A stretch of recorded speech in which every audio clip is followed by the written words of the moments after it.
Hi, I'm Dr. Chris Salierno, Chief Editor of Dental Economics, and this is DE's Recall Visit, where we look at some of our most favorite articles from the most recent issue of Dental Economics. And I'm joined here with Dr. Roger Sanger. Roger, introduce yourself, say hi to everybody. Hi, everybody. I'm Dr. Roger Sanger. I'm a pediatric dentist. I've got a very large a pediatric dental group in the central part of California, and I'm happy to be with you.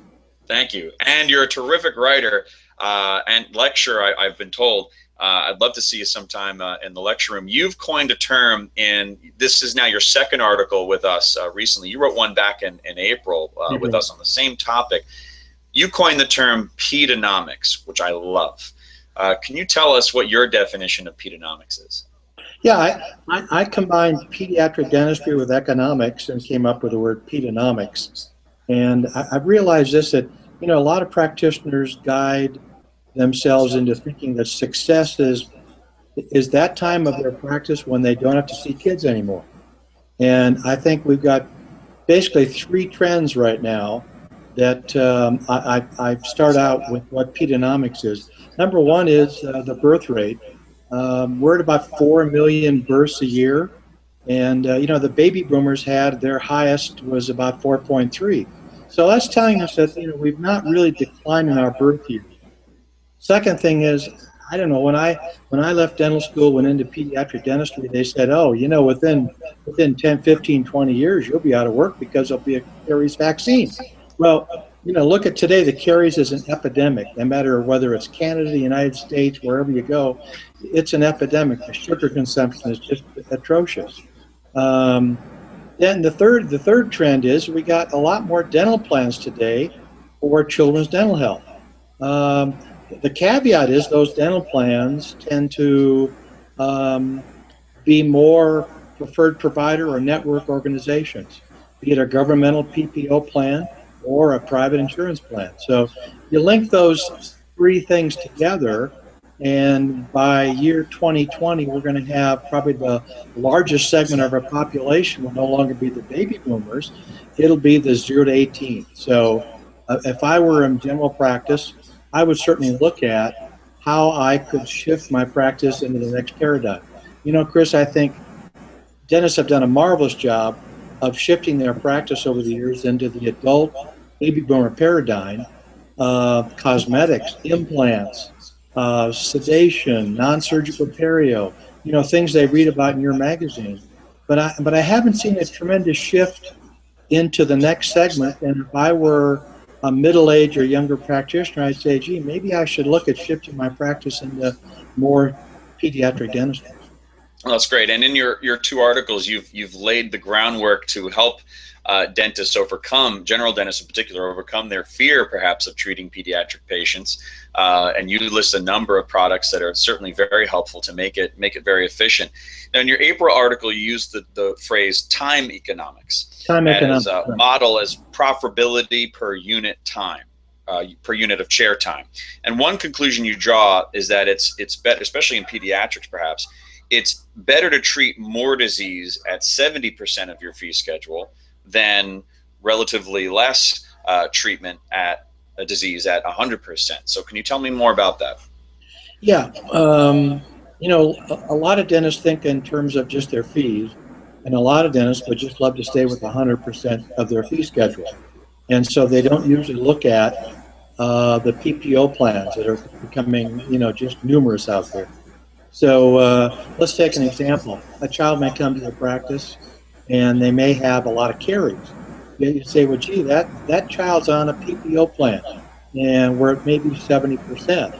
Yet if you look at what that child needs within a half hour of chair time or an hour of chair time, depending on how efficient you are and how proficient you are, then you might be able to have a higher profit than if you had another child with a lower incidence of caries, but 100% fee-for-service plan.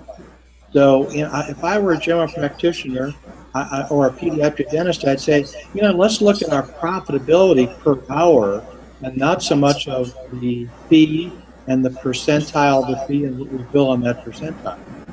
So, again, let's take a quadrant. If you have a quadrant in a child, let's say 19 need the sealant, maybe K&L need occlusal resins. Maybe the next child at a lower fee for service rate would have maybe 19 would be an occlusal resin or amalgam, and maybe K&L would be therapeutic pulpotomies and stainless steel crown.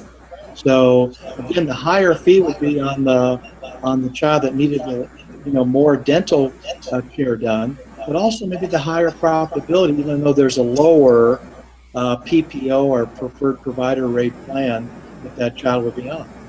Oh, terrific.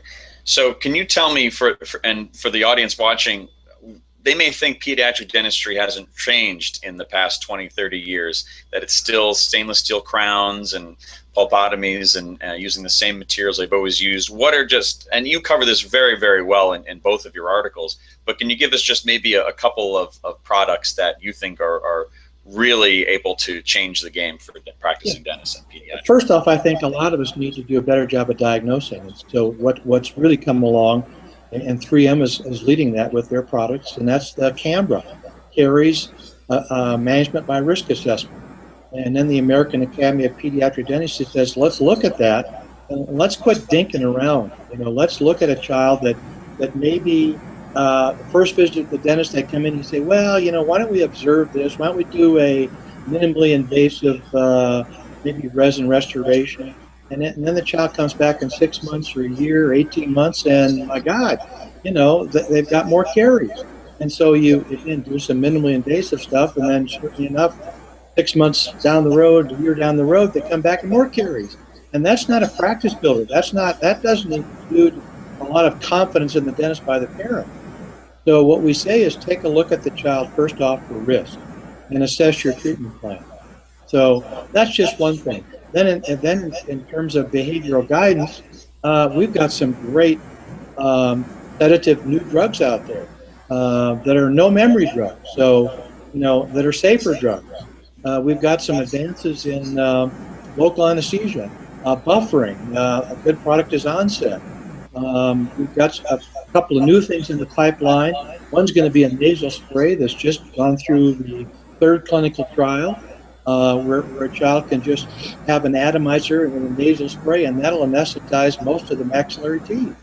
We've got a new product out that sort of is a ligament injection, but it's not a needle anymore. And that's the new Humvee technology that's out, and that's on the market. If we go to pulp therapy, we've got then the new MTA. The newer versions are cheaper, they're faster set. So MTA is, parents today kind of want stuff that's non-toxic. So MTA is really a new, not new for the endodontist or the general dentist, but new in terms of using it in pediatric dentistry.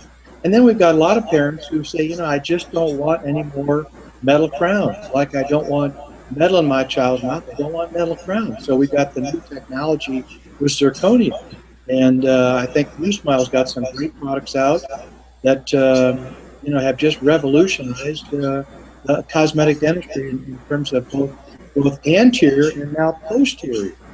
And I think the other new thing that's out is that the ADA just approved in their coding that space maintainers can be what the periodontists are using. That's bonded space maintainers with either rib-on or Everstitch. So I think there's just some great technology out there that we can apply in pediatric dentistry. But again, people may think that, gee, what's new in pedo? I mean, stainless steel crowns, strip crowns have been around for ages, but boy, there's some dynamite stuff out there for us. Well, that's great. Thank you. And I would direct the audience to please check out not only his most recent article in August, but also in the April issue, where he goes into great detail on all of these.